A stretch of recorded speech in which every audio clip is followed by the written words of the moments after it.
সে সময় মুসলমানরা 3টা মহাদেশব্যাপী একটা রাষ্ট্র তারা পরিচালনা করলো এবং কোথাও রাষ্ট্রের মধ্যে কোনো অশান্তি বা বিশৃঙ্খলা ছিল না। আর এখন মুসলমানরা 54টা রাষ্ট্র, এরা যদি সব কটা একত্রিত করা হয় তো উমর ফারুকের সেই রাষ্ট্রটা আর অর্ধেকও হবে না। হবে? তাহলে আমরা কি মুসলমান বলেন? আমরা দিন কায়েম করব, এই করব, সেই করব। কোরআনের সাথে যদি আমরা তুলনা করি তো আমাদের কোনো অস্তিত্বই থাকে না। শুধু আমাদের লেবাস পোশাক আর ফতুয়া জারি।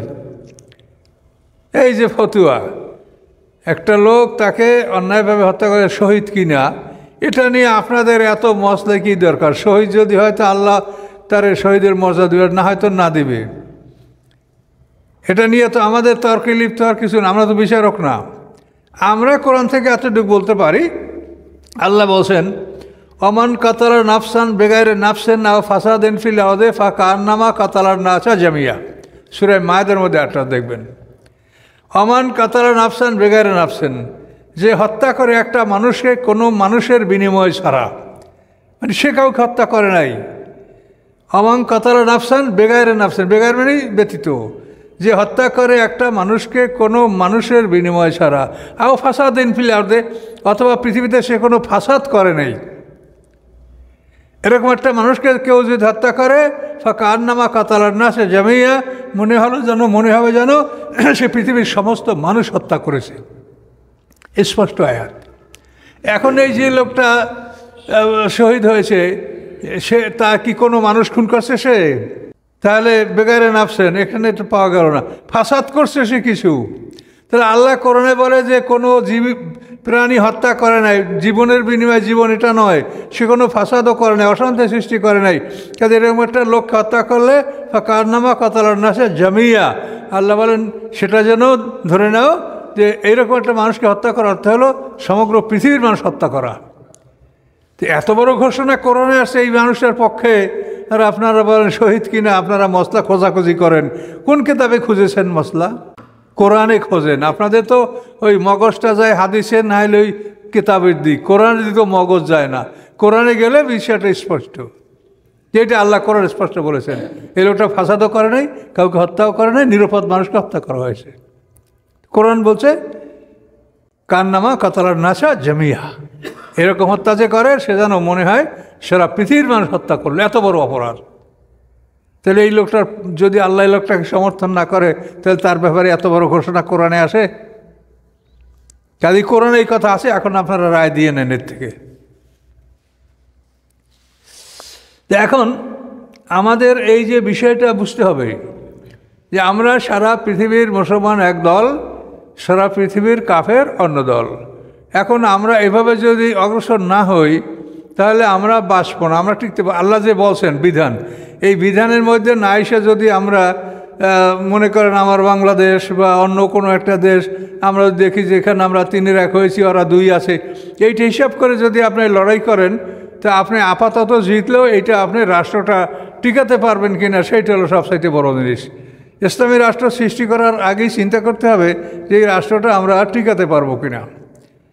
আল্লাহ রসুল মদিনায় ইসলামী রাষ্ট্রটা করে এই রাষ্ট্রটা রক্ষা করার জন্য কি কি করতে হয়েছে তাকে দেখেন তো।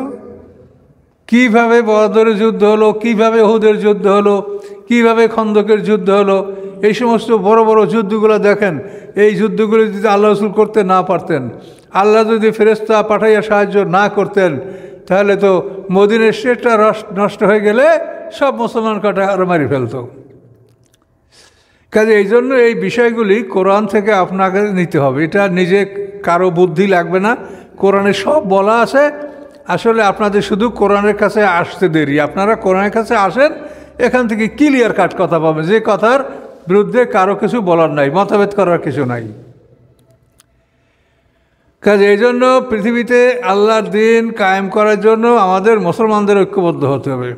এবং আমি যতটুকু বুঝি তাতে এটাই আমি বুঝি যে এই পৃথিবীতে রাজতন্ত্র এইটা সমাপ্তি না হওয়া পর্যন্ত এই পৃথিবীতে আল্লাহর দিন কায়েম হওয়ার কোনো সম্ভাবনা আমার কাছে আমি মনে করি না। তার কারণ এই রাজতন্ত্রই আল্লাহর দিনকে ধ্বংস করেছে। এই রাজতন্ত্রই পৃথিবীকে মানে মুসলমানদেরকে সম্পূর্ণ বেইজ্জতের মধ্যে রাখছে রাজতন্ত্র।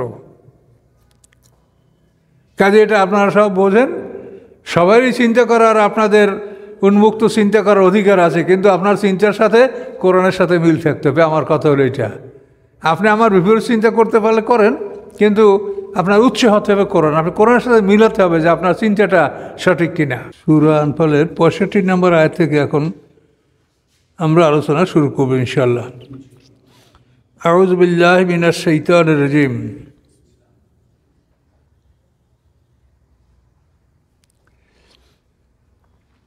ইয়া আইয়ুহান নবী হাররিজিল মুমিনিনা আলাল কিতাল, হে নবী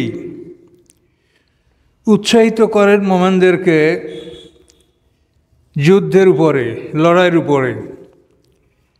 এই একুম মিনকুম ইশরুনা সাবিরুনা, যদি হয় তোমাদের মধ্যে 20 জন ধৈর্যশীল।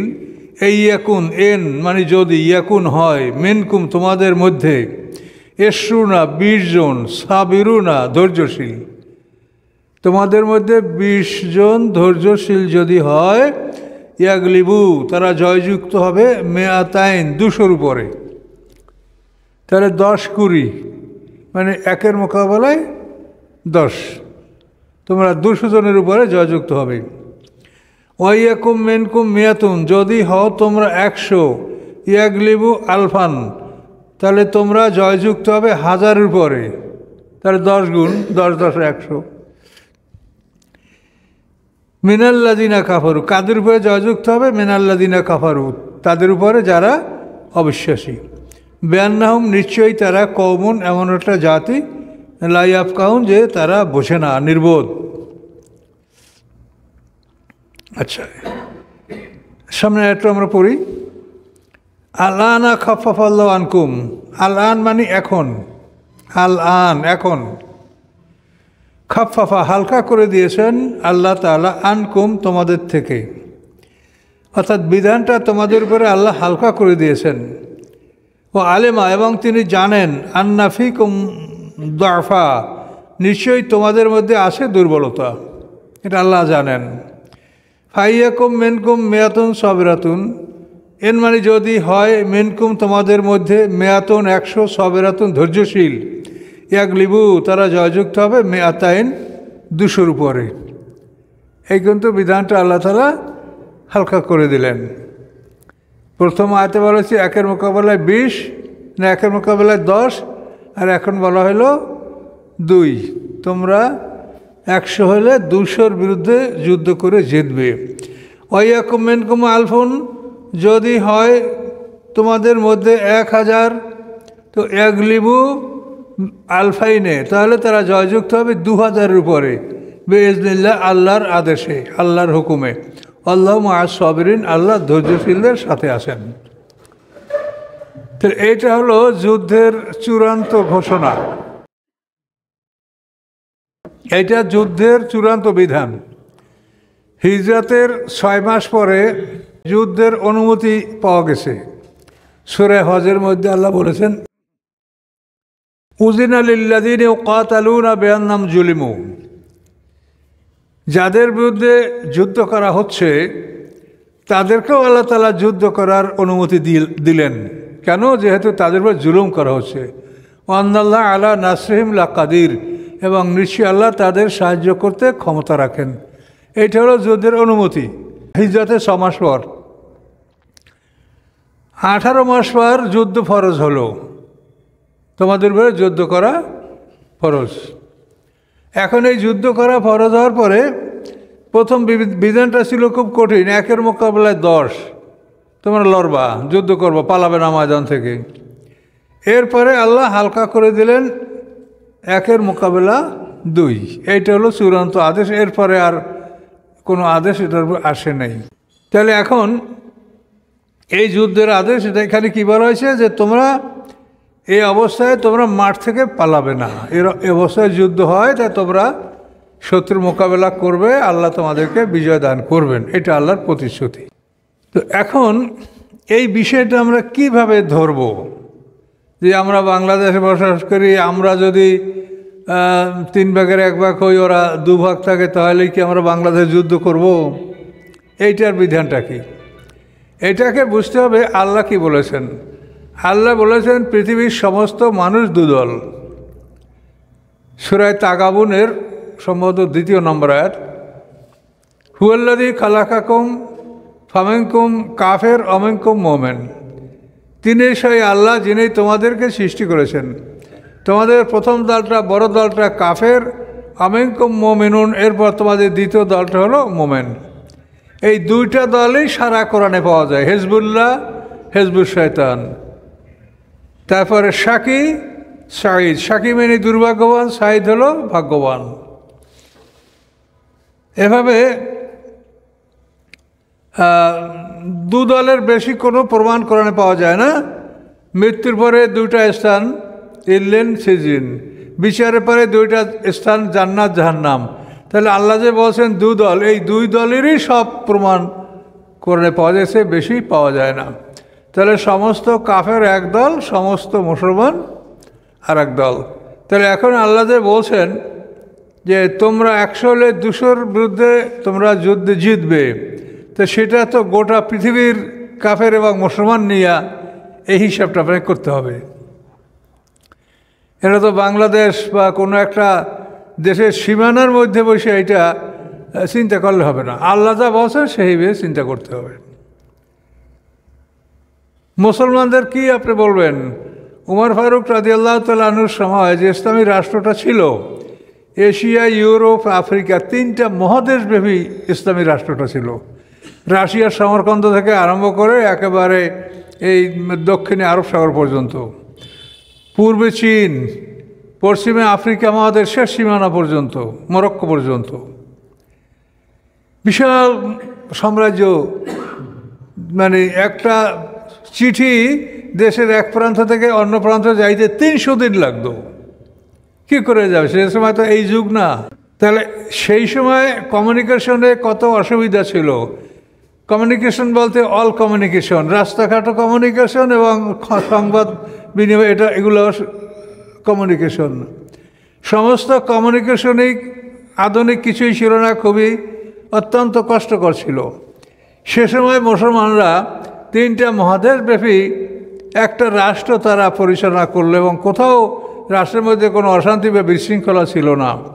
আর এখন মুসলমানরা 54টা রাষ্ট্র, এরা যদি সব কটা একত্রিত করা হয় তো উমর ফারুকের সেই রাষ্ট্রটা আর অর্ধেকও হবে না। হবে? তাহলে আমরা কি মুসলমান বলেন? আমরা দিন কায়েম করব, এই করব, সেই করব। কোরআনের সাথে যদি আমরা তুলনা করি তো আমাদের কোনো অস্তিত্বই থাকে না। শুধু আমাদের লেবাস পোশাক আর ফতুয়া জারি।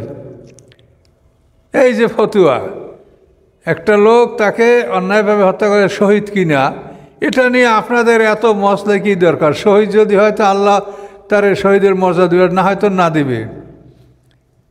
এটা নিয়ে তো আমাদের তর্কে লিপ্ত হওয়ার কিছু না, আমরা তো বিচারক না।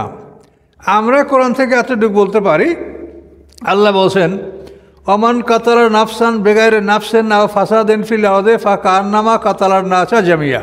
সূরা মায়েদের মধ্যে একটা দেখবেন, অমান কাতালার নাফসান বেগাইরে নাফসেন, যে হত্যা করে একটা মানুষকে কোনো মানুষের বিনিময় ছাড়া, মানে সে কাউকে হত্যা করে নাই। অমান কাতালার নাফসান বেগাইরে নাফসেন, বেগাইর মানে ব্যতীত, যে হত্যা করে একটা মানুষকে কোনো মানুষের বিনিময় ছাড়া, আও ফাসাদিন ফিল আরদে, অথবা পৃথিবীতে সে কোনো ফাসাদ করে নাই, এরকম একটা মানুষকে কেউ যদি হত্যা করে ফাকান্নামা কাতালার নাসা জামিয়া, মনে হবে যেন সে পৃথিবীর সমস্ত মানুষ হত্যা করেছে। স্পষ্ট আয়াত।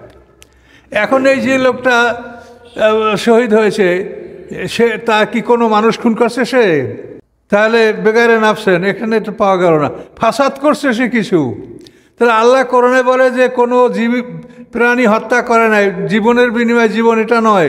সে কোনো ফাসাদও করে নাই, অশান্তি সৃষ্টি করে নাই। কাজে এরকম একটা লোককে হত্যা করলে ফাকান্নামা কাতালার নাসা জামিয়া, আল্লাহ বলেন সেটা যেন ধরে নাও যে এইরকম একটা মানুষকে হত্যা করার অর্থ হলো সমগ্র পৃথিবীর মানুষ হত্যা করা। তো এত বড় ঘোষণা কোরআনে আসছে এই মানুষের পক্ষে, আর আপনারা বলেন শহীদ কিনা, আপনারা মশলা খোঁজাখুঁজি করেন। কোন কিতাবে খুঁজেছেন মশলা? কোরআনে খোঁজেন। আপনাদের তো ওই মগজটা যায় হাদিসে, না হলে ওই কিতাবের দিক। কোরআনে দিকে মগজ যায় না, কোরআনে গেলে বিষয়টা স্পষ্ট। যেটা আল্লাহ কোরআন স্পষ্ট বলেছেন। এই লোকটা ফাসাদও করে নাই, কাউকে হত্যাও করে নাই, নিরাপদ মানুষকে হত্যা করা হয়েছে। কোরআন বলছে কান্নামা কাতালার নাসা জামিয়া, এরকম হত্যা যে করে সে যেন মনে হয় সারা পৃথিবীর মানুষ হত্যা করলো, এত বড় অপরাধ। তাহলে এই লোকটার যদি আল্লাহ এই লোকটাকে সমর্থন না করে, তাহলে তার ব্যাপারে এত বড় ঘোষণা কোরআনে আসে? কাজে কোরআনে এই কথা আছে, এখন আপনারা রায় দিয়ে নেন এর থেকে। এখন আমাদের এই যে বিষয়টা বুঝতে হবে যে আমরা সারা পৃথিবীর মুসলমান এক দল, সারা পৃথিবীর কাফের অন্য দল। এখন আমরা এভাবে যদি অগ্রসর না হই তাহলে আমরা বাঁচব না, আমরা টিকতে পারব। আল্লাহ যে বলছেন বিধান, এই বিধানের মধ্যে না এসে যদি আমরা মনে করেন আমার বাংলাদেশ বা অন্য কোনো একটা দেশ আমরা দেখি যেখানে আমরা 3-এর 1 হয়েছি, ওরা 2 আছে, এইটা হিসাব করে যদি আপনি লড়াই করেন তা আপনি আপাতত জিতলেও এইটা আপনি রাষ্ট্রটা টিকাতে পারবেন কিনা সেইটা হলো সবচাইতে বড় জিনিস। ইসলামী রাষ্ট্র সৃষ্টি করার আগেই চিন্তা করতে হবে যে এই রাষ্ট্রটা আমরা টিকাতে পারবো কিনা। আল্লাহ রসুল মদিনায় ইসলামী রাষ্ট্রটা করে এই রাষ্ট্রটা রক্ষা করার জন্য কি কি করতে হয়েছে তাকে দেখেন তো। কীভাবে বদরের যুদ্ধ হলো, কীভাবে উহুদের যুদ্ধ হলো, কীভাবে খন্দকের যুদ্ধ হলো, এই সমস্ত বড় বড় যুদ্ধগুলো দেখেন। এই যুদ্ধগুলো যদি আল্লাহ রসুল করতে না পারতেন, আল্লাহ যদি ফেরেশতা পাঠাইয়া সাহায্য না করতেন, তাহলে তো মদিনার স্টেটটা নষ্ট হয়ে গেলে সব মুসলমান কাটা আরো মারি ফেলত। কাজে এই জন্য এই বিষয়গুলি কোরআন থেকে আপনাকে নিতে হবে। এটা নিজে কারো বুদ্ধি লাগবে না, কোরআনে সব বলা আছে। আসলে আপনাদের শুধু কোরআনের কাছে আসতে দেরি। আপনারা কোরআনের কাছে আসেন, এখান থেকে ক্লিয়ার কাট কথা পাবেন, যে কথার বিরুদ্ধে কারো কিছু বলার নাই, মতভেদ করার কিছু নাই। কাজে এই জন্য পৃথিবীতে আল্লাহর দিন কায়েম করার জন্য আমাদের মুসলমানদের ঐক্যবদ্ধ হতে হবে। এবং আমি যতটুকু বুঝি তাতে এটাই আমি বুঝি যে এই পৃথিবীতে রাজতন্ত্র এইটা সমাপ্তি না হওয়া পর্যন্ত এই পৃথিবীতে আল্লাহর দিন কায়েম হওয়ার কোনো সম্ভাবনা আমার কাছে আমি মনে করি না। তার কারণ এই রাজতন্ত্রই আল্লাহর দিনকে ধ্বংস করেছে। এই রাজতন্ত্রই পৃথিবীকে মানে মুসলমানদেরকে সম্পূর্ণ বেইজ্জতের মধ্যে রাখছে রাজতন্ত্র। কাজে এটা আপনারা সব বোঝেন, সবারই চিন্তা করার আপনাদের উন্মুক্ত চিন্তা করার অধিকার আছে, কিন্তু আপনার চিন্তার সাথে কোরআনের সাথে মিল থাকতে হবে। আমার কথা হলো এটা, আপনি আমার বিপরীত চিন্তা করতে পারলে করেন, কিন্তু আপনার উৎস হতে হবে কোরআন, আপনি কোরআনের সাথে মিলাতে হবে যে আপনার চিন্তাটা সঠিক কিনা। তাহলে আপনি জেহাদের বিষয়টা মোটামুটি বুঝতে পারছেন। এরপরে এই ব্যক্তিগত পর্যায়ে কোনো যুদ্ধ এটারও কোনো অনুমতি নাই। তার কারণ জেহাদের জন্য পূর্বশর্ত হলো ইসলামী রাষ্ট্র সৃষ্টি করা। আল্লাহ রসুল যতক্ষণ পর্যন্ত মদিনা ইসলামী রাষ্ট্র সৃষ্টি করতে পারেন নাই, ততক্ষণ পর্যন্ত তিনি জেহাদের অনুমতি লাভ করেন নাই। তার আগেও কিন্তু ইসলামের দীর্ঘ 13 বছর 14 বছর 14.5 বছর পার হয়ে গেছে। ইসলামের মোট বয়স হলো কয় বছর? 23 বছর। তো 23 বছরের 14.5 বছর কিন্তু আগে পার হয়ে গেছে। এই সময়ের মধ্যেও জেহাদের জন্য আল্লাহ রসুলের কাছে সাহাবীরা বহু অনুরোধ করেছে, কিন্তু আল্লাহ রসুল বলেছেন যে আমি আল্লাহর কাছ থেকে অনুমতি পাইনি। তাহলে এখন এই রাষ্ট্র সৃষ্টি করার পরে সেখানে আল্লাহর আইন প্রতিষ্ঠা, আর এই রাষ্ট্র প্রতিষ্ঠা না হওয়া পর্যন্ত আল্লাহ তাআলা আইন সম্বলিত আয়াত বা সূরাও নাযিল করেন না। আপনি দেখেন আপনার সামনে কোরআন, 86টা সূরা হলো মক্কি, 28টা সূরা হলো মাদানী। এই 28টা সূরা মাদানী, এই সূরাগুলোর মধ্যে সব আহকাম, আদেশ নিষেধ, যুদ্ধ বিগ্রহ, আইন কানুন সব এগুলোর মধ্যে। আর এই যে 86টা সূরা, এগুলির মধ্যে বিশেষ করে ইমানের কথা, আখেরাতের কথা, বিভিন্ন রবিশলদের ইতিহাস। দেখেন ইউসুফ আলাইহিস সালামের জীবনী, একটা মানুষের জীবনীর উপরে একটা সূরা শেষ হয়ে গেছে। সুলাইমান আলাইহিস সালাম, বিলকিস, এভাবে পৃথিবীর সমস্ত নবীদের মানে যত নবী আছে কোরআনের মধ্যে যাদের নাম আসে, এই সমস্ত নবীদের ইতিহাস এবং কাহিনীগুলি ওই 86টা আয়াতে।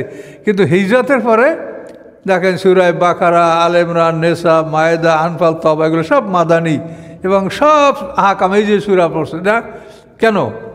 যে আল্লাহ তাআলা একটা দেশের রাষ্ট্রীয় ক্ষমতা দান করার আগে আল্লাহ তাআলা তার উপরে আহকাম নাজিল করেন না, এবং আহকাম নাজিল করলেও সেটা আদায় করা বা প্রতিষ্ঠা করা ফরজ না। এটা অন্য নবীদের জীবনও দেখেন। মূসা আলাইহিস সালাম নবুয়ত লাভ করার পরে তিনি মিশরে আসলেন। শোয়েব আলাইহিস সালাম শ্বশুর বাড়িতে উনি থাকলেন। উনি 25 বছর বয়সে মূসা আলাইহিস সালাম মিশর ত্যাগ করলেন। তারপরে 10 বছর শ্বশুরবাড়ি থাকলেন। 35 বছর বয়সে উনি ফেরার পথে নবুয়ত লাভ করলেন। এরপরে মিশরে ঢুকে উনি 30 বছর পর্যন্ত মিশরে দাওয়াতি কাজ করেছেন, কিন্তু এই 30 বছরে মিশরে তওরাত কিতাব নাজিল হয়নি। তওরাত কিতাব নাজিল হলো যখন মিশরের ফেরাউনের পতন ঘটল, বনী ইসরাঈল সমগ্র মিশরের অধিকারী হলো, এবং মূসা আলাইহিস সালাম যখন এই তি প্রান্তরে অবস্থান করতেছিল, এখান থেকে তাকে তুর পাহাড়ে ডেকে আল্লাহ তওরাত কিতাব দান করলেন। তাহলে মূসা আলাইহিস সালাম এই 30 বছর মিশরে থাকা সত্ত্বেও তিনি নবী ছিলেন, কিন্তু তার উপরে কিতাব নাজিল করা হয়নি। তার কারণ একজন নবীকে আল্লাহ তাআলা একটা দেশের রাষ্ট্রীয় ক্ষমতা দান করার আগে তার উপরে আল্লাহ তাআলা আহকাম চাপান না, এটা সম্ভব না। ফেরাউনের রাষ্ট্রে আপনি আল্লাহর হুকুম কায়েম করতে পারবে মূসা আলাইহিস সালাম? আমাদের এই সমস্ত দেশে আলেমরা সব মসলা সবাই জানে, কিন্তু এটা কেউ বাস্তবায়িত করতে পারবে যে আমি চোরের হাত কাটবো, ডাকাতের বিচার করব, জেনার বিচার কেউ পারবে? তাহলে এই জন্য রাষ্ট্র সৃষ্টি করা হলো আগে, যেটা রাসূলের জীবন থেকে দেখেন। এটা আমি বানায়ে বলছি, রাসূলের জীবন দেখেন, যে সেখানে আপনি দেখবেন যে তিনি যখন রাষ্ট্রীয় ক্ষমতা আল্লাহ তাআলা তাকে দান করেছেন, তখন আল্লাহ তাআলা তার উপরে আহকাম নাজিল করেছেন। আল্লাহ রাসূল যথেষ্ট ত্যাগী মানুষ। আল্লাহ যখন মদিনা হিজরত করেন, তখন মদিনার অবস্থাটাই ছিল যে খাজরাজ গোত্রের নেতা আব্দুল্লাহ ইবনে উবাই তাকে রাজা বানানো হবে, তারা আর আপসে যুদ্ধ করবে না, সেই রাজার ফয়সালা মেনে তারা চলবে, এই প্রস্তাব ছিল। ইতিমধ্যে আল্লাহ রাসূল যখন মদিনা হিজরত করলেন, তখন এই আব্দুল্লাহ ইবনে উবাইয়ের রাজা হওয়া বন্ধ হয়ে গেল। সর্বসম্মতিক্রমে আল্লাহ রাসূল মদিনার গভর্নর হলেন। এখানে দেখেন আল্লাহ রাসূল জেনেও তিনি কিন্তু আব্দুল্লাহ ইবনে উবাইকে তার এই গদি ছাড়িয়ে দেন নাই, যে তুমি আপনি রাজা হন, আপনার নামে ওরা সবাই আগে প্রস্তাব করছে, তারপরে করোনেশন দরবার বা রাজ্যাভিষেক, যে আপনি সিংহাসনে বসবেন, এই দিন তারিখ হয়ে গেছে, তার মুকুট তৈরি করা হয়েছে, কিন্তু তারপরও আল্লাহ রাসূল কিন্তু এ ব্যাপারে ছাড় দেন নাই। তার কারণ আপনি ওই বাস, স্টিমার, লঞ্চ, বিমান যেখানেই হোক, পাইলটের সিটটা তো ছাড়া যায় না, কি ড্রাইভারের সিটটা ছাড়লে তো আপনার গাড়ি গন্তব্যস্থানে যাবে না। কাজে এই জন্য রাষ্ট্রীয় ক্ষমতা এটা কিন্তু আল্লাহ রসুল ধারণ করে তারপরেই তিনি দিন কায়েম করছেন। মূসা আলাইহিস সালাম, এটা সমস্ত নবীর এটাই। নবীরা একই সঙ্গে রাজা এবং বাদশাহ, এটা দাউদ আলাইহিস সালাম থেকে শুরু হয়েছে। এর আগে নবী হতেন একজন, নবীর অধীনস্থ একজন কমান্ডার বা রাজা বাদশাহ থাকতো। ওই যে দেখেন দাউদ আলাইহিস সালামের আগে এই ঘটনা, ইন্নাল্লাহ কাদ বাআসা লাকুম তালুতা মালিকান, তালুতকে তোমাদের রাজা হিসেবে আল্লাহ তাআলা প্রেরণ করেছেন। কেন? নবী তো আছে, কিন্তু নবীর সাথে রাজা আলাদা থাকবে। মূসা আলাইহিস সালামের সাথে হারুন আলাইহিস সালাম কিন্তু তার উজির এবং তিনি বাদশাহ বা তার সেনাপতি বা পরিচালক ছিলেন। কিন্তু দাউদ আলাইহিস সালামকে আল্লাহ বলছেন ও আতাউল্লাল মুলকা ওয়াল হিকমাতা, একই সঙ্গে তাকে রাজত্ব এবং হিকমত এবং নবুয়ত, এই দুটোই আল্লাহ তাআলা একসঙ্গে দান করছেন। এবং ওই হতে মুহাম্মদ সাল্লাল্লাহু আলাইহি ওয়াসাল্লাম পর্যন্ত সবাই একই সঙ্গে রাজা এবং একই সঙ্গে তিনি নবী, এটা আপনাকে বুঝতে হবে। তাহলে মুহাম্মদ সাল্লাল্লাহু আলাইহি ওয়াসাল্লাম যেমন রাসূল ছিলেন, তেমন তিনি বাদশাহ ছিলেন।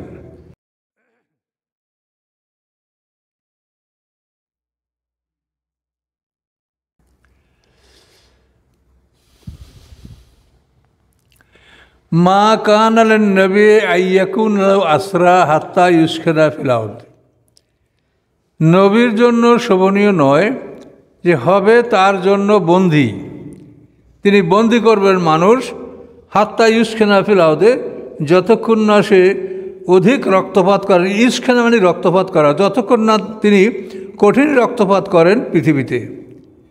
মানে আপনি সন্ধি করবেন বা বন্দী করবেন, ভালো করে যুদ্ধ করে নেন, কাফেরদেরকে আগে যুদ্ধে পরাজিত করে তাদেরকে ভালোভাবে পরাজিত করে, কথা বলতে পারছেন? হ্যাঁ, ইসকিনাফাদে তুরিদুনা আরাদা দুনিয়া, আল্লাহ বলেন তোমরা কি চাও, এরাদা করো, ইচ্ছা করো, তোমরা কি ইচ্ছা করো আরাদা দুনিয়া, এই দুনিয়ার ধন সম্পদ। কাজেই দুনিয়ার ধন সম্পদ ইচ্ছা করো না, ওদেরকে ভালো করে মাইরিয়া তারপর তুমি বন্দি করো। আল্লাহ ইউরিদুল আখেরা, আল্লাহ কামনা করেন পরকাল। পরকাল অনেক লাভজনক দুনিয়ার তুলনায়। আল্লাহ আজিজুন হাকিম, আল্লাহ তাআলা পরাক্রমশালী, মহাকৌশলী। কাজেই বন্দি করবা কিন্তু আগে যুদ্ধে চরমভাবে তাদেরকে মানে হত্যা করো এবং তাদেরকে পরাজিত করো চরমভাবে, তারপরে বন্দি করো। এগুলো কেন বলা হয়েছে? যে এই বদরের যুদ্ধে যুদ্ধবন্দীদের ব্যাপারে, বদরে তো মানে ওদের 70 জন লোক মারা গেল, কাফেরদের 70 জন বন্দী হলো। বন্দীদের 2 জনকে তো হত্যা করা হয়েছিল, উকবা বিন আবি মুইত এবং নজর বিন হারেস, এই 2 জনকে হত্যা করা হয়েছিল। সাফরা উপত্যকায় আসার পরে আল্লাহ রাসূল আদেশ দেন এবং 2 জনকে হত্যা করা হয়। এরা রাসূলের চরম দুশমন ছিলেন।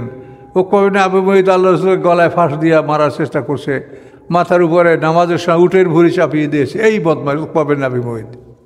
আর নজর বিন হারেস, সে বিদেশে বিরাট ধনী, বিদেশ থেকে ভালো ভালো বই পুস্তক দাসী কিনে নিয়ে আসতো এবং কোরআনের বিরুদ্ধে আসর বসাতো। যে মোহাম্মদ সামজা বলে, আমিও তো বলতে পারি, এও সমস্ত কেচ্ছা কাহিনী আমার কাছেও আছে। এবং সে দাসীদের দ্বারাও নেতাদেরকে মানে তাদেরকে প্রলুব্ধ করতেন নজর বিন হারেস। এই জন্য এই 2টা লোককে হত্যার অর্ডার দেওয়া হলো। এখন এই বন্দীদেরকে মদিনায় নিয়ে আসার পরে আল্লাহ রসুল বন্দীদের ব্যাপারে মতামত চাইলেন সাহাবীদের কাছে। আবু বকর সিদ্দিক কাছে মতামত চাইলেন। তিনি বললেন, ইয়া রাসূলুল্লাহ, এরা সব আপনার চাচাতো ভাই, আত্মীয় স্বজন, এদেরকে যদি আপনি ছেড়ে দেন অর্থকরীর বিনিময়ে মুক্তিপণ নিয়ে, তো এই টাকাও আমাদের কাজে লাগবে, আর এই মানুষগুলোও পরবর্তীতে হয়তো আমাদের পক্ষে আসতে পারে কোনো এক সময়। কাজে এদেরকে আপনি ক্ষমা করে দেন এবং মুক্তিপণ নিয়ে এদেরকে ছেড়ে দেন। আচ্ছা, ওমর ফারুককে জিজ্ঞাসা করা হলো। ওমর ফারুক বললেন, ইয়া রাসূলুল্লাহ, আমি খোলা তলোয়ার নিয়ে দাঁড়াই থাকবো, আমার যত আত্মীয় স্বজন আমার কাছে পাঠাই দেবেন, আমি তাদের হত্যা করব। হযরত আলী রাদিয়াল্লাহু তাআলা আনহু দাঁড়াবে তলোয়ার নিয়ে, তার বংশধর, তার আত্মীয় স্বজন যারা বন্দী হয়েছে তাদেরকে হযরত আলী হত্যা করবে। এভাবে হামজা রাদিয়াল্লাহু তাআলা আনহু দাঁড়াবে, তার কাছে তার আত্মীয় স্বজনদেরকে হাজির করা হবে, সে কতল করবে। আনসার নেতা আব্দুল্লাহ ইবনে রাওহা, তার কাছে আল্লাহ রাসূল মতামত চাইলেন। তিনি বললেন, ইয়া রাসূলুল্লাহ, তাদেরকে একটা ঘন জঙ্গলে ঢুকাইয়ে দিয়া চতুর্দিক থেকে আগুন দিয়ে দেন। এখন এই কথার পরে ওমর ফারুক বলেন যে আল্লাহ রসুল আমাদের কথা গ্রহণ করেন নাই, আল্লাহ রসুল আবু বকর সিদ্দিকের কথা গ্রহণ করেছেন এবং এই বন্দীদেরকে মুক্তিপণ নিয়ে ছেড়ে দেওয়ার জন্য সিদ্ধান্ত হয়েছে। সর্বোচ্চ 4000 দিরহাম এক এক বন্দীদের, কারো 2000, কারো 3000, কারো 1000। একান্ত যদি কেউ টাকা পয়সা নাই দিতে পারে, সে মদিনার 10 জন অশিক্ষিত বালকদেরকে শিখাবে, লেখাপড়া শিখাবে, তারপর মুক্তি হবে। এভাবে আল্লাহ রসুল এই ফয়সালা দিলেন। ফয়সালা দেওয়ার পরে এই ব্যাপারে পরের দিন আল্লাহ রসুল এবং আবু বকর সিদ্দিক দুজনেই কাঁদছেন। তখন ওমর ফারুক বলেন, ইয়া রাসূলুল্লাহ, আপনি এবং আবু বকর কেন কাঁদেন? আমাকে বলেন, আমিও আপনার সাথে কাঁদায় শরীক হব, আমিও কাঁদবো। তো তখন আল্লাহ রসুল বললেন, একটা কাছে বৃক্ষ দেখাইয়া, যে শাস্তিটা মনে করো যে এরকম, এই যে গাছ দেখো না, এরকম কাছাকাছি শাস্তি এসেছিল আমাদের জন্য। তো এই শাস্তিটা আল্লাহ প্রত্যাহার করে নিয়েছেন, আমাদেরকে ক্ষমা করে দিয়েছেন। কেন? এইটা সামনে আতে দেখেন, কারণটা হলো এই দেখেন, লাউলা কিতাবু মিনাল্লাহি সাবাকা, যদি না থাকতো কেতাব মানে বিধান, আইন, কেতাব মানে লিখিত বস্তু, এখানে বিধান, যদি না থাকতো লিখিত বিধান মিনাল্লাহি আল্লাহর পক্ষ থেকে, সাবাকা পূর্বে, লামাসাকুম অবশ্যই স্পর্শ করতো তোমাদেরকে, ফিমা আকাশতুম উহার কারণে যা তোমরা গ্রহণ করেছো, আযাবুন আযীম, বড় শাস্তি। তার এটা পূর্ব থেকেই বিধান আছে যে যুদ্ধবন্দীদেরকে মুক্তিপণ নিয়ে মুক্ত করা যাবে, এটা আল্লাহর আইন। এই কোরআনের আগেও এই আইন, তাওরাতেও এই আইন আছে। এখন আইন যখন আসে তখন সে আইন অনুযায়ী কাজ করলে তো শাস্তি হইতে পারে না, কিন্তু তারপরও আল্লাহ তাআলা তাদেরকে ভয় দেখাচ্ছেন এবং উল্লেখ করলেন যে তোমাদের জন্য এই পূর্ব থেকে যদি আইন না থাকতো তা তোমাদেরকে শাস্তি দেওয়া হতো, কিন্তু পূর্ব থেকে এটা আইন তওরাতে বিদ্যমান আছে। বুঝতে পারছেন? ফাকুলু মিম্মা গানিমতুম, অতঃপর তোমরা খাও উহা হতে গানিমতুম, যা তোমরা গনিমত লাভ করেছ, হালালান বৈধ, তৈয়বা এবং পবিত্র, ওয়াত্তাকুল্লাহ এবং তোমরা আল্লাহকে ভয় করো, ইন্নাল্লাহ গাফুরুর রহিম, নিশ্চয়ই আল্লাহ তাআলা ক্ষমাশীল দয়াময়। আচ্ছা, ইয়া আইয়ুহান নাবিয়্যু কুল লিমান ফি আইদিকুম মিনাল আসরা, হে নবী, একটু হয়েছে আরেকটু আগাই নাকি? আউযু বিল্লাহি মিনাশ শাইতানির রাজিম। ইয়া আইয়ুহান নাবিয়্যু কুল লিমান ফি আইদিকুম মিনাল আসরা, হে নবী কুল আপনি বলুন, লেমান তাদের উদ্দেশ্যে, তাদের জন্য, ফি আইদিকুম যারা তোমাদের হাতে বন্দি, মিনাল আসরা তোমাদের হাতে বন্দি, আসরা মানে বন্দি, তোমাদের আইদিকুম মানে তোমাদের হাতে, মিনাল আসরা বন্দি, তোমাদের হাতে যারা বন্দি তাদেরকে আপনি বলুন কি, এই ইয়ালামিল্লাহু ফি কুলুবিকুম খায়রা, যদি জানতে পারেন আল্লাহ তাআলা তোমাদের অন্তরের মধ্যে, ফি কুলুবিকুম তোমার অন্তরের মধ্যে, খায়রা কল্যাণ, ইউতিকুম দিবেন আল্লাহ তোমাদেরকে, খায়রান উত্তম, মিম্মা উহাতে উখেজা মিনকুম যা নেওয়া হয়েছে তোমাদের থেকে, ওয়াগফির লাকুম এবং ক্ষমা করবেন আল্লাহ তোমাদের জন্য, আল্লাহু গাফুরুর রহিম, আল্লাহ তাআলা ক্ষমাশীল দয়াময়। এইটা শানে নজুল শোনেন। হযরত আব্বাস রাদিয়াল্লাহু তাআলা আনহু, তো আপনারা আগেই শুনছেন যে বদরে 10 জন লোক ওরা নির্ধারিত করছে যারা 10 দিনের খরচ দিবে, দৈনিক 10টা উট জবে করা হবে এবং এদের যাবতীয় খরচ এটা দিবে। তো এর মধ্যে তো হযরত আব্বাস রাদিয়াল্লাহু তালিকাভুক্ত ছিল, রাসূল সাল্লাল্লাহু আলাইহি ওয়াসাল্লামের ছোট চাচা। তো উনি বন্দী হয়ে গেলেন। বন্দী হওয়ার পরে ওনার কাছে ওই যে সম্পদ যেটা ওখানে ব্যয় করবে, এত সম্পদ ব্যয় করতে পারে নাই, মানে একদিনের মধ্যেই যুদ্ধ শুরু হয়ে গেছে। তো এই আব্বাস রাদিয়াল্লাহুর কাছে এই প্রচুর সম্পদ, এটা 10 দিনের যে ওদের ব্যয়ের, উনি তার 10 জনের একজন সদস্য, এই সম্পদগুলা তার কাছ থেকে নেওয়া হলো। তো এরপরে তাকে যে শক্ত করে বাঁধা হয়েছিল, তো রাত্রে উনি ব্যথায় কাতরাচ্ছিলেন এবং শীত লাগতেছিল। তখন আল্লাহ রসুল সাহাবীদেরকে বলেছিলেন যে তার বন্ধনটা একটু হালকা করে দাও এবং তার জন্য জামার ব্যবস্থা করো। কারণ জামা যা আছে যাদের, কোনো জামা তার গায়ে লাগে না, তুমি ভারী মানুষ। শেষ পর্যন্ত আব্দুল্লাহ ইবনে উবাই, মদিনার মুনাফিক, ও তো বিরাট মানুষ, তো কোরআনে বলা আছে যে দেখলে আপনি খুশি হবেন।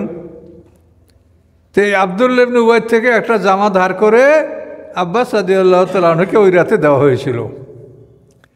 এবং এই জন্যই আল্লাহ রসুল আব্দুল্লাহ ভাই মৃত্যুর পরে তার কাফনে যে আল্লাহ রসুল জামা দিয়েছিলেন, তাফসীর কাকা বলেন এটা আসলে মূল কারণ ওখানেই, যে এই আব্দুল্লাহ ভাই থেকে একটা জামা ধার নিয়ে আল্লাহ রসুল হযরত আব্বাস রাদিয়াল্লাহু তাআলা পরিয়ে দিয়েছিলেন।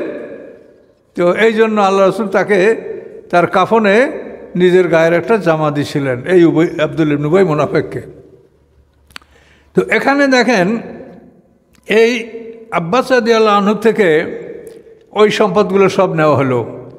নেওয়ার পরে এখন আল্লাহ রাসূল বলছেন যে চাচা আপনি নিজের জন্য দেবেন 4000, আপনার ভাতিজা আকিল ইবনে আবি তালেব তার জন্য দেবেন 4000,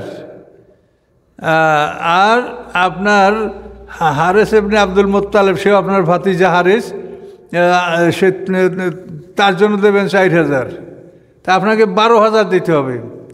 এখন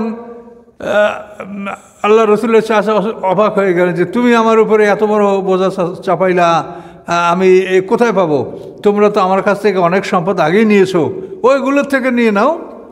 তখন আল্লাহ রসুল বলেছেন যে যে সম্পদ মুসলমানদের বিরুদ্ধে ব্যয় করার জন্য নিয়ে আসা হয়েছিল, এই সম্পদ তাদেরকে আমরা দান করব না। এটা যুদ্ধের মাল, আমরা যুদ্ধে পেয়েছি, এটা যুদ্ধের মাল হিসাবে এটার সাথে আমরা ট্রিট করব, আচরণ করব।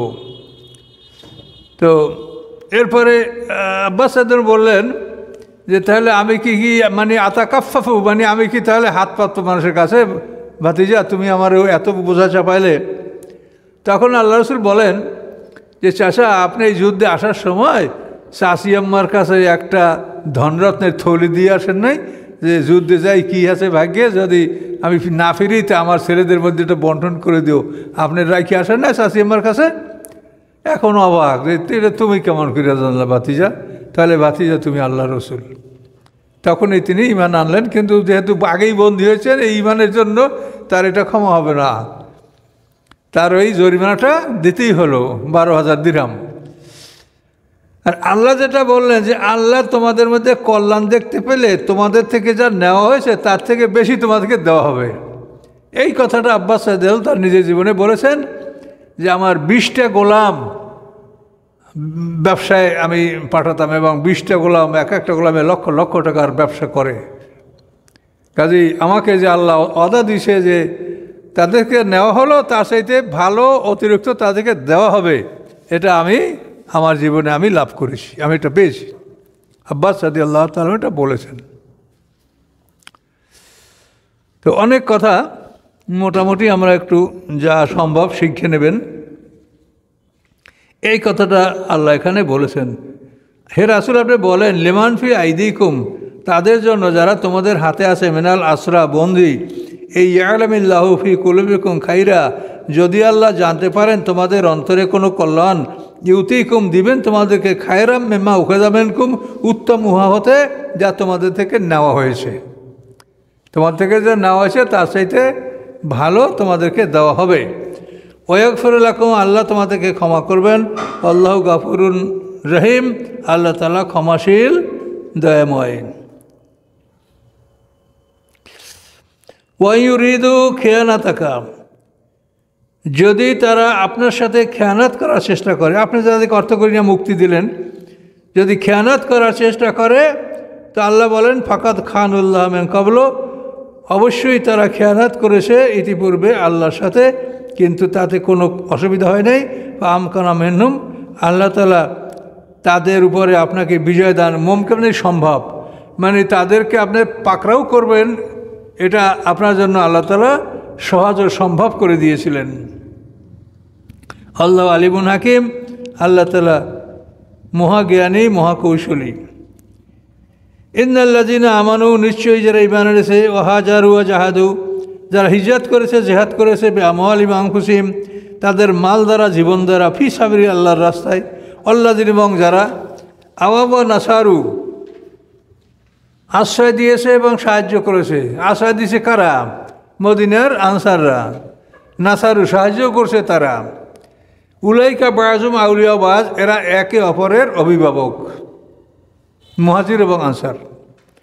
আল্লাযীনা আমানু, এবং যারা ঈমান এনেছে, ওয়ালাম ইউহাজিরু, কিন্তু হিজরত করে নাই, মালাকুম মিন ওয়ালায়াতিহিম, নাই তোমাদের জন্য তাদের অভিভাবক, তাদের দেখভাল করার মেনশাই কোনো দায়িত্ব, তোমরা যে তাদের তত্ত্বাবধায়ক হবে, তোমাদের তত্ত্বাবধায়ক হওয়ার কোনো দায়িত্ব তোমাদের উপরে নাই। কাদের?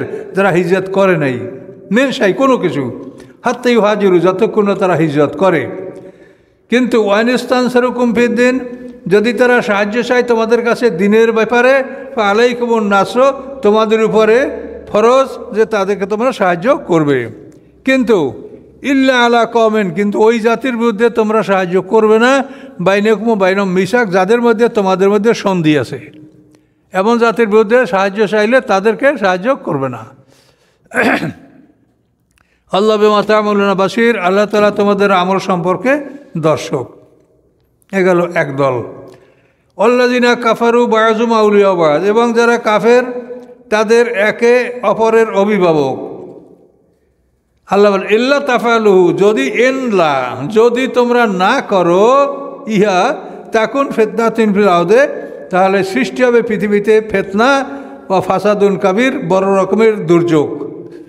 কাজে হিজরত না করা পর্যন্ত তাদের সাথে তোমাদের লেনদেন, এমনকি তাদের সম্পত্তির উত্তরাধিকারী তোমরা হবে না, তোমাদের সম্পত্তির উত্তরাধিকারীও তারা হবে না।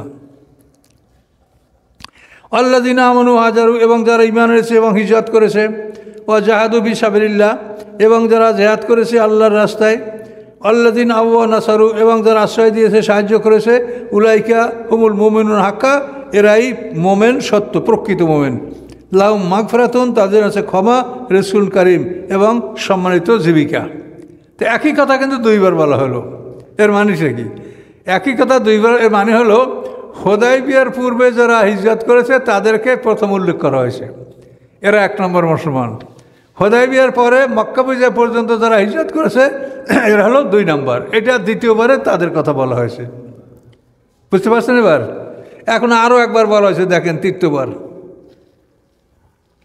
আল্লাযীনা আমানু মিন বাদু হাজারু জাহাদু, এই আবার তৃতীয়বার। তো যারা ঈমান এনেছে, হিজরত করেছে, জাহাদু মাআকুম, তোমাদের সাথে জিহাদ করেছে, ফাউলাইকা মিনকুম, তারা তোমাদের মধ্যে হতে, তারা তোমাদের অন্তর্ভুক্ত।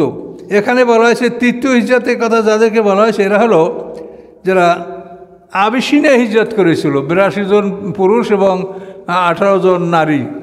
তো এদের কথা বলা হয় তৃতীয় হিজরতে। এরা হলো তৃতীয় মানে হিজরতকারী। এরা আল্লাহ রসুল মদিনে হিজরত করার পরে তারা মদিনায় ফিরে আসেন। নবুয়তের 5ম বছরে এরা আবিসিনে হিজরত করেছেন। উলুল আরহাম, আত্মীয় স্বজন, বাজুম আওলা বেবাজ, কতকের তুলনায় অগ্রাধিকারী। বাজুম আওলা বেবাজের অর্থ হলো যদি পিতা থাকে তাহলে সেখানে ছেলে পাবে না, ছেলে যদি থাকে তাহলে সেখানে নাতিপুতিতে পাবে না, মানে যে নিকটতম সে থাকলে দূরবর্তী যে আছে সে পাবে না। তাহলে আত্মীয় স্বজন কতকের তুলনায় অগ্রাধিকার রাখে। ফি কেতাবে, আল্লাহর কেতাবে, ইন্নাল্লাহ বিকুল্লি শাইইন আলিম, এবং নিশ্চয়ই আল্লাহ তাআলা সব কিছু সম্পর্কে অবগত আছেন। তো এখানে আল্লাহ তাআলা যে 2 দল মানে 3বার কিন্তু বলা হয়েছে একই কথা, ঈমান হিজরত। তো প্রথমবারে হলো নবুয়ত থেকে হুদায়বিয়া পর্যন্ত হিজরত, দ্বিতীয় হলো হুদায়বিয়া থেকে মক্কা বিজয় পর্যন্ত হিজরত, এরা দ্বিতীয় শ্রেণীর মুসলমান। আর এরপরে তারা ইসলাম গ্রহণ করছে, তাদের অন্য আয়াতে আসে তারা হলো তৃতীয় শ্রেণীর মুসলমান। এদেরকে বলা হয় তোলাকা, মানে সাধারণ ক্ষমাপ্রাপ্ত, মুক্ত। তালাক মানে স্ত্রীকে মুক্ত করা, এই এদেরকে বলা হয় তোলাকা, এরা মুক্ত, অর্থাৎ সাধারণ ক্ষমা এরা পেয়েছে। মক্কা বিজয় থেকে পরে যারা আমরা কিয়ামত পর্যন্ত মুসলমান, এরা আমরা 3 নম্বর মুসলমান, তৃতীয় শ্রেণীর মুসলমান। কিন্তু এদের ব্যাপারে বলছেন যে এরা যদি সাহাবীদের আনুগত্য করে নিষ্ঠার সাথে, তাহলে এদের উপরে আল্লাহ সন্তুষ্ট থাকবেন, রাদিয়াল্লাহু আনহু, এই খেতাব আমরাও পাবো। এটা আল্লাহ কোরআনে বলে দিয়েছেন। সূরা তাওবার 100 নম্বর আয়াত আর সূরা হাশরের 9 নম্বর আয়াত, এই 2টা আয়াতে এটা আপনি দেখতে পাবেন যে কীভাবে আল্লাহ তাআলা ভাগ করেছে। আস-সাবিকুন আউয়ালুনা মিনাল মুহাজিরিন আনসার। তাহলে বিষয়টা ক্লিয়ার হয়েছে। 3বার এখানে কিন্তু হিজরতের কথা বলা হয়েছে। আর একবার রিপিট করা যাবে? অনেক বেশি পড়া হয়ে গেছে।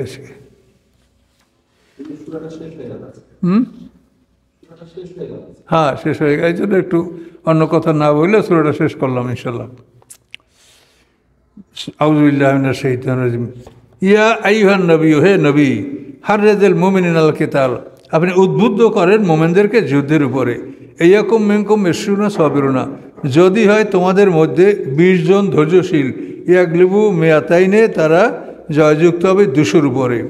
ওয়াইয়াকুম মিনকুম মিয়াতুন, যদি হয় তোমাদের 100, ইয়াগলিবু আলফান, তারা জয়যুক্ত হবে 1000-এর উপরে। মিনাল্লাযিনা কাফারু, কাফেরদের উপরে, তাদের উপরে যারা কাফের। বেয়ান্নাম, নিশ্চয়ই তারা কওমুন, একটা জাতি, লা ইয়াফকাহুন, যারা বোঝে না। আল্লানা খাফাফাল্লাহু আনকুম, এখন আল্লাহ তাআলা হালকা করে দিলেন তোমাদের থেকে। ও আলেমা, এবং তিনি জানেন, আন্না ফীকুম দাফা, নিশ্চয়ই তোমাদের মধ্যে আছে দুর্বলতা। ফাইয়াকুম মিনকুম মিয়াতুন সাবিরাতুন, যদি হয় তোমাদের মধ্যে 100 ধৈর্যশীল, ইয়াগলিবু মিয়াতাইন, তারা জয়যুক্ত হবে 200-র উপরে। ওয়াইয়াকুম মিনকুম আলফুন, যদি হয় তোমাদের 1000, ইয়াগলিবু আলফাইনে, তারা জয়যুক্ত হবে 2000-এর উপরে। বিইজনিল্লাহ, আল্লাহর হুকুমে। আল্লাহু মা'আস সাবিরিন, আল্লাহ তাআলা ধৈর্যশীলদের সাথে আছেন। মা কানা নবী আইয়াকুনুল আসরা, বৈধ নয়, সম্ভব নয় নবীদের জন্য যে হবে তার জন্য বন্দী, হাত্তা ইউসকিনা ফিল আরদ, যতক্ষণ না সে প্রচুর রক্তপাত করবেন পৃথিবীতে। তুরিদুনা আরাদাত দুনিয়া, তোমরা কি দুনিয়ার মাল আসবাব কামনা করো? আল্লাহ ইউরিদুল আখিরা, আল্লাহ চান পরকাল। আল্লাহু আজিজুন হাকিম, আল্লাহ তাআলা পরাক্রমশালী, মহাকৌশলী। লাউলা কিতাবুম মিনাল্লাহি সাবাকা, যদি না থাকতো কেতাব মানে বিধান, মিনাল্লাহ আল্লাহর পক্ষ থেকে ইতিপূর্বে লামাসাকুম অবশ্যই স্পর্শ করতো তোমাদেরকে ফিমা আকাশতু মুহার ফলে যা তোমরা গ্রহণ করেছো বন্দীদের থেকে আযাবুন আযীম বড় শাস্তি। ফাকুলু অতঃপর তোমরা খাও মেম্মা হুয়াতে গানিমতুম যা তোমরা গনিমত লাভ করেছো হালালান তয়্যিবা বৈধ এবং পবিত্র। মুসলমানরা ভয় পেয়ে গেছে তাহলে এই মাল খাওয়া যাবে কিনা। আল্লাহ বলছে না খাও, আত্তাকুল্লাহ আল্লাহকে ভয় করো, ইন্নাল্লাহ গাফুরুর রহিম।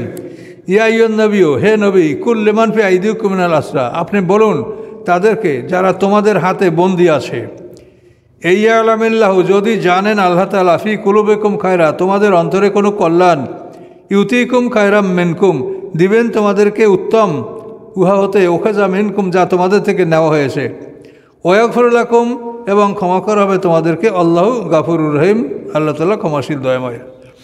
ওয়াইয়ারিদু খেয়ানাতাকা যারা আর যদি তারা ইচ্ছা করে আপনার সাথে বিশ্বাস ভঙ্গ করার, খেয়ানাত বিশ্বাস ভঙ্গ, ফাকাদ খানুল্লাহ অবশ্যই তারা খেয়ানাত করেছে আল্লাহর সাথে মেন কবল ইতিপূর্বে।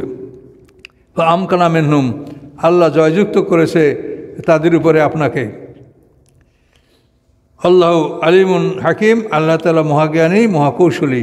ইন্নাল্লাযীনা আমানু হাজারু নিশ্চয়ই যারা ঈমানের সে হিজরত করেছে, ও জাহাদু বিআমওয়াল এবং জিহাদ করেছে তাদের মাল এবং জীবন দ্বারা ফি সাবিল আল্লাহর রাস্তায়, আল্লাযীনা আওয়া নাসারু এবং যারা সাহায্য করেছে আশ্রয় দিয়েছে এবং সাহায্য করেছে, উলাইকা বাযুহুম আউলিয়া বায তারা একে অপরের বন্ধু, তারা পরস্পরের অভিভাবক। আল্লাযীনা আমানু এবং তারা ঈমান এনেছে, ওয়ালাম ইউহাজিরু এবং হিজরত করে নাই, মা লাকুম মিন ওলায়াতিম মিন শাই নাই তোমাদের উপরে তাদের অভিভাবকত্বের কোনো দায়িত্ব, হাত্তা ইউহাজিরু যতক্ষণ না তারা হিজরত করে। অনিস্তানসরকুম যদি তারা তোমাদের কাছে সাহায্য কামনা করে ফিদ্দিন দিনের ব্যাপারে, ফালাইকুম নাস তোমাদের দায়িত্ব তাদেরকে সাহায্য করা, ইল্লা আলা কবেন ব্যতীত সেই জাতির উপরে বাইনহুম মিসাক যাদের মধ্যে তোমাদের মধ্যে চুক্তি আছে, এদের বিরুদ্ধে তোমরা সাহায্য করবে না। আল্লাহ বিমা তা'মালুনা বাসীর আল্লাহ তাআলা দেখেন বিমা তা'মালুনা যা কিছু তোমরা করো। আল্লাযীনা কাফারু বাযুহুম আউলিয়া বায যারা কাফের তারা একে অপরের অভিভাবক বন্ধু। ইল্লা তাফআলু যদি তোমরা না করো হিয়া তাকুন ফিতনাতুন হবে বিপর্যয় ফিল আরদি পৃথিবীতে, ফাসাদুন কারীব এবং বড় রকমের অশান্তি। আল্লাযীনা আমানু হাজারু যারা ঈমান এনেছে হিজরত করেছে, জাহাদু ফি সাবিলিল্লাহ জিহাদ করেছে আল্লাহর রাস্তায়, আল্লাযীনা আওয়া নাসারু এবং তারা আশ্রয় দিয়েছে সাহায্য করেছে, উলাইকা হুমুল মুমিনুন হাক্কা নিশ্চয়ই এরা প্রকৃত মোমেন, লাহুম মাগফিরাতুন তাদের জন্য রয়েছে ক্ষমা, রিজকুন কারীম এবং সম্মানিত জীবিকা। আল্লাযীনা আমানু মিন বা'দু হাজারু অথবা যারা ঈমান এনেছে এরপরেও হাজার হিজরত করেছে, ওয়া জাহাদু মাআকুম এবং জিহাদ করেছে তোমাদের সাথে, ফাউলাইকা মিনকুম তারা তোমাদের মধ্যে গণ্য। উলুল আরহাম এবং আত্মীয় স্বজন রক্তের আত্মীয় রক্ত সম্পর্কী আত্মীয়, বাযুহুম আওলা বিবায কতকের সাথে অধিক অগ্রাধিকার, বাযুহুম বায তারা কতের উপরে অগ্রাধিকার রাখে, তারা কতকের উপরে অগ্রাধিকার রাখে, ফি কিতাবিল্লাহ আল্লাহর কিতাবের মধ্যে, ইন্নাল্লাহা বিকুল্লি শাইইন আলিম নিশ্চয়ই তারা সব কিছু সম্পর্কে অবগত। এই জন্য দেখেন ছেলে মারা গেছে, এখন ছেলে মারা যাওয়ার পরে এখানে পিতা থাকতে কিন্তু অন্যরা তার সম্পত্তির ওয়ারিশ হবে না। তার যদি ভাইটাই থাকে তো পিতা থাকার কারণে ভাইরা ওয়ারিশ হবে না। তো এইটা আল্লাহ বুঝিয়েছেন যে আত্মীয় স্বজনের মধ্যে কতকের তুলনায় বেশি অগ্রাধিকার রাখে রক্তের দিক থেকে।